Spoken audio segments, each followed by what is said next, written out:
Hello အားလုံးပဲမင်္ဂလာပါဒီနေ့မှာတော့အကောင်းဘက်သို့ရှုမြင်တတ်ခြင်း positive mindset ရဲ့အကြောင်းကိုပုံမြင်လေးတစ်ပုဒ်နဲ့ရှင်းပြသွားမှာဖြစ်ပါတယ်ဆိုတော့ positive mindset ဆိုတာက positive ဆိုတာကအပြုသဘောဆောင်သောကောင်းသောစိတ် mindset ကစိတ်သဘောထားကောင်းတဲ့ဘက်သို့ရှုမြင်တတ်တဲ့စိတ်သဘောထား Lily was a quiet girl who sat near the window in a classroom. Lily က was ဖြစ်ခဲ့တဲ့ a quiet girl တိတ်တိတ်ဆိတ်ဆိတ်နေတဲ့မိန်းကလေးတစ်ယောက်ဖြစ်တယ် who sat ထိုင်တော့ near the window in a classroom. သူမစာသင်ခန်းထဲကပြတင်းပေါက်အနီးမှာထိုင်နေတိတ်တိတ်ဆိတ်ဆိတ်နေတဲ့မိန်းကလေးတစ်ယောက်ဖြစ်တယ် She listened carefully to her teachers, but she rarely raised her hand.She သူမက listen နားထောင်နေ carefully ဂရုတစိုက် to her teachers သူမဆရာတွေရှင်းပြတာကိုဂရုတစိုက်နဲ့နားထောင်နေ but ဒါပေမဲ့ she rarely raised သူမဟာမြှောက်ခဲတယ် her hand သူမရဲ့လက်ကိုမြှောက်ခဲတယ်စာမမေးဘူးစာသိတင်လဲပါစာဖြေလေးမရှိဘူးလို့ပြောချင်တာ She often felt that other students were smarter and more confident than she was.She သူမက often မကြာခဏဆိုသလိုပဲ felt ခံစားနေရတယ် that ဆိုတာကို other students were smarter တခြားကျောင်းသားတွေက were smarter ပိုပြီးတော့လဲတော်တယ် and ပြီးတော့ more confident ပိုပြီးတော့လဲပါ confident ကိုယုံကြည်မှုရှိတယ် than ထက် she was သူမထက်ပိုပြီးတော့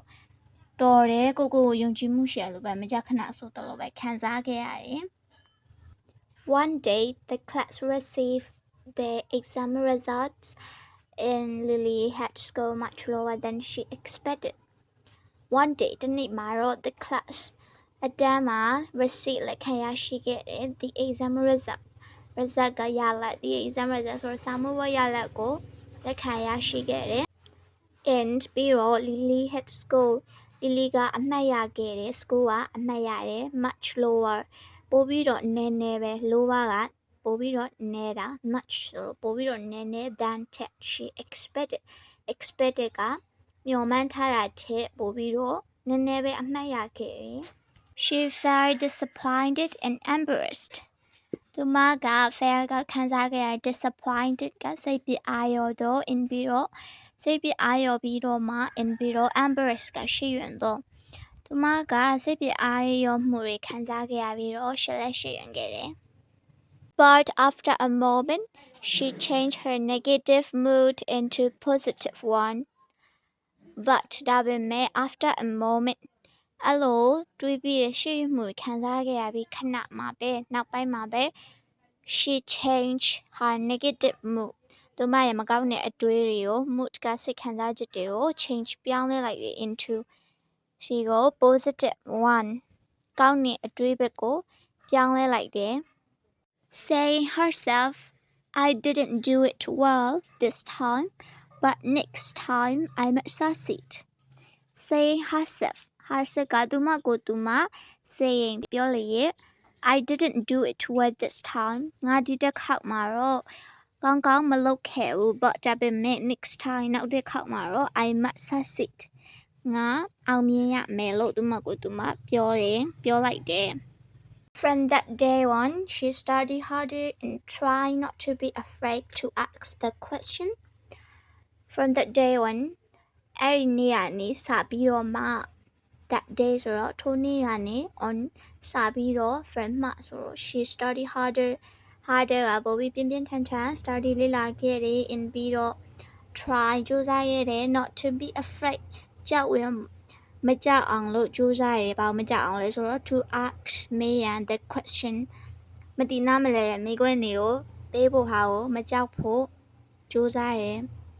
Her skills were improved သူမရဲ့ skills ကအရေးချင်းတွေက were improved တိုးတက်လာခဲ့တယ် slowly တဖြည်းဖြည်းနဲ့ she got high scores in a class she got ကရတယ် high scores ဆိုတော့ရလဒ်တွေ score ကရလဒ် high ဆိုတော့မြင့်တာရလဒ်များရလာတယ် in a class သူမရဲ့အတန်းထဲမှာ Lily understood the power of positive mindset that can turn on failure into success. Lily က understood ဆိုတာနားလေသဘောပေါက်ခဲ့တယ် the power စွမ်းအား of a positive mindset positive အကောင်းဘက်သို့ရှုမြင်တတ်တဲ့စိတ်သဘောထားရဲ့စွမ်းအားကိုသဘောပေါက်ခဲ့တယ် that can turn on failure into success failure ကြဆုံးမှုကနေ into အဖြစ်သို့ success အောင်မြင်မှုစီကို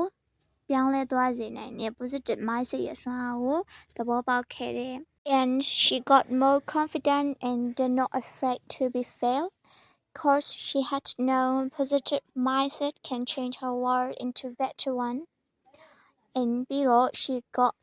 more confident သူမဟာပို့ပြီးတော့ကိုယုံကြည်မှုရှိလာခဲ့တယ် and ပြီးတော့ did not afraid မကြောက်တော့ဘူး to be failed ကြာရှုံးမှာကိုမကြောက်တော့ဘူး cause ဘာကြောင့်လဲဆိုတော့ she had known သူမကသိသွားပြီ positive mindset ကောင်းဘက်သို့ရှုမြင်တတ်တဲ့စိတ်သဘောထားက can change ပြောင်းလဲနိုင်တယ်ဆိုတာကို her world သူမရဲ့ကမ္ဘာကို into better one ပိုကောင်းတဲ့ကမ္ဘာဖြစ်သို့ပြောင်းလဲသွားစေနိုင်တယ်ဆိုတာကိုသူမကောင်းစွာသိရှိပြီဖြစ်တဲ့ကြောင့်သူမကြာရှုံးမှာကိုလည်းမကြောက်တော့ဘူးပုံမြင်လေးရပေးတဲ့သင်ခန်းစာကတော့ don't be afraid to be failed afraid you can't control your mind don't be afraid to be failed ကြာရှုံးမှာကိုမကြောက်နဲ့ afraid ကြောက် you can't control your mind မင်းရဲ့စိတ်ကိုမင်းမထိန်းသိမ်းနိုင်မှာကိုပဲကြောက်ပါတဲ့ပုံမြင်လေးကနေတခုခုရသွားမယ်လို့မျှော်လင့်ပါတယ် channel လေးကိုဘောကြရင် subscribe လုပ်ထားဖို့မမေ့ပါနဲ့နော်နောက်ဗီဒီယိုတွေမှာပြန်တွေ့ပါမယ် see you